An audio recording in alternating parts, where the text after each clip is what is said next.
What is up, YouTube? It's your girl Evelyn, and I am back with the Season 3, Episode 5 recap of Killing Eve. I apologize in advance for butchering the pronunciation of any Russian names, phrases, or things, and as always, there will be spoilers, so proceed with caution. We kick off this week's Villanelle exclusive episode in Mother Russia. Our girl is finally home, and we watch as she walks through the dirt roads of a small rural town called Grismet. Then, without alerting anyone to her presence, Villanelle strolls into a cozy little house and takes a look around. On the walls, we see photos of a woman who bears a striking resemblance to Villanelle. And as Villanelle continues her exploration, a young boy walks in and asks who she is.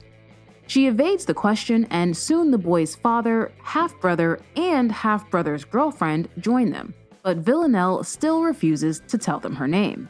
Just as the group are contemplating calling the police, a young man walks in and immediately recognizes Villanelle. It's Pyotr, Villanelle's younger brother. We are then introduced to the rest of the family.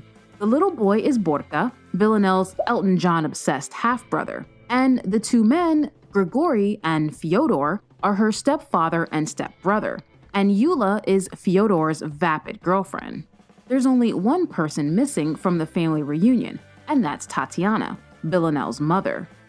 When a car pulls up outside, Borka tells Villanelle it's Tatiana, and our normally fearless assassin panics and searches the house for a means of escape, but it's too late. Tatiana is home.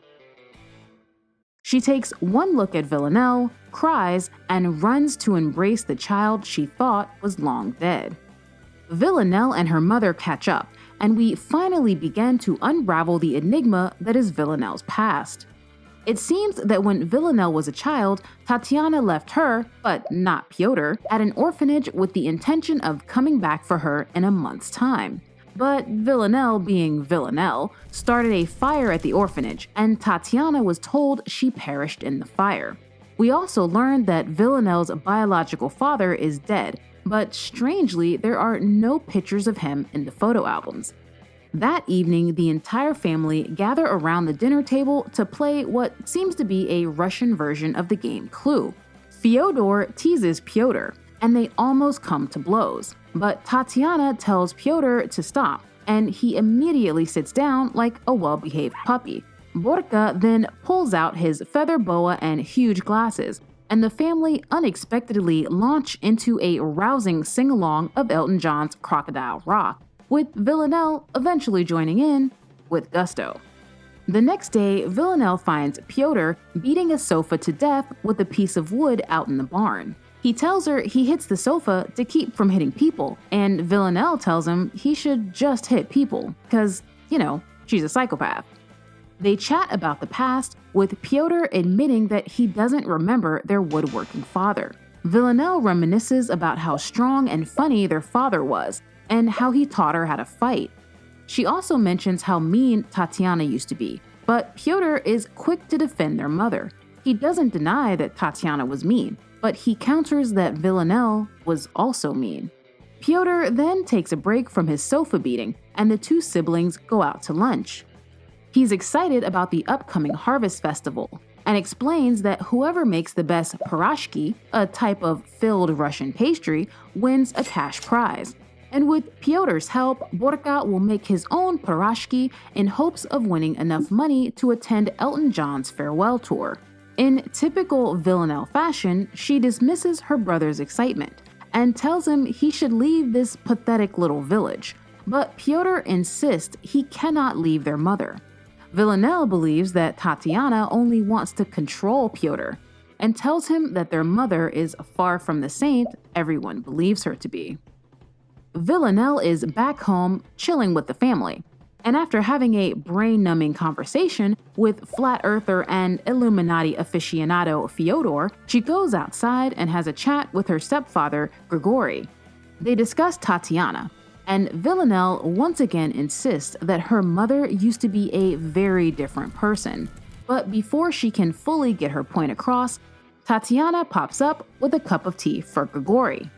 Not long after, Tatiana graciously gifts Villanelle a hideous bedazzled denim jumpsuit from the 80s, and Villanelle thanks her and tells her she loves it.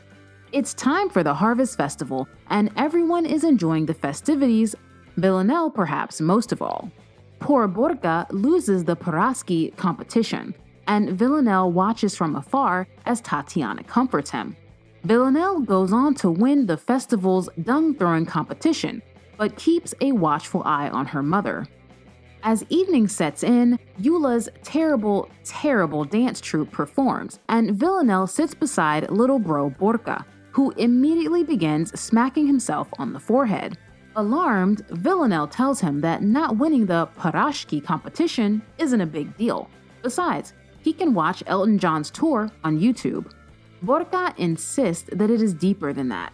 He is an embarrassment and has failed the family. Villanelle tells him he's being silly, but he's insistent.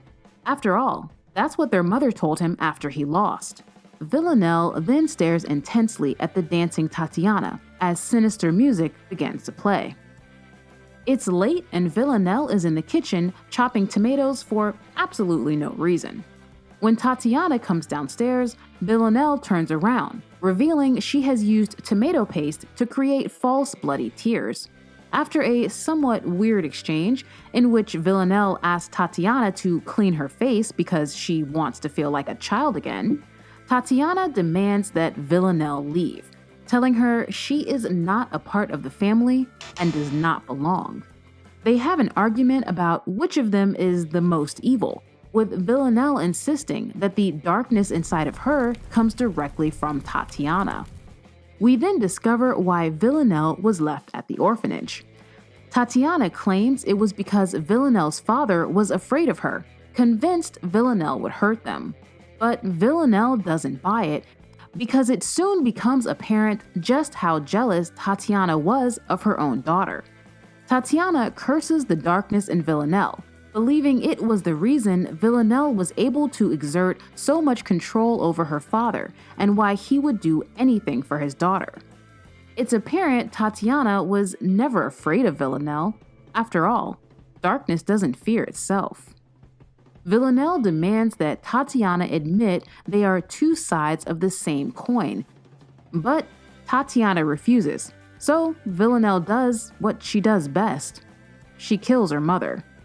Villanelle douses the house with gasoline and blows it up, sparing only Borka and Piotr, and even leaves Borka with enough money to attend Elton John's farewell tour. The last shot we see is Villanelle on the train, leaving behind both the Grismet and her dead mother.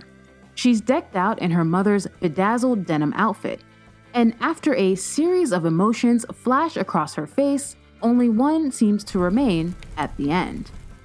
And that is it for the recap. Thank you guys so much for watching. Tell me, did you guys like this Villanelle-only episode? And what do you think happened to Villanelle's father? Did Tatiana kill him? And between Villanelle and her mother, who is the evilest of all? Let me know in the comments, and if you like this video, do me a favor and smash the thumbs up button, and I'll see you next week.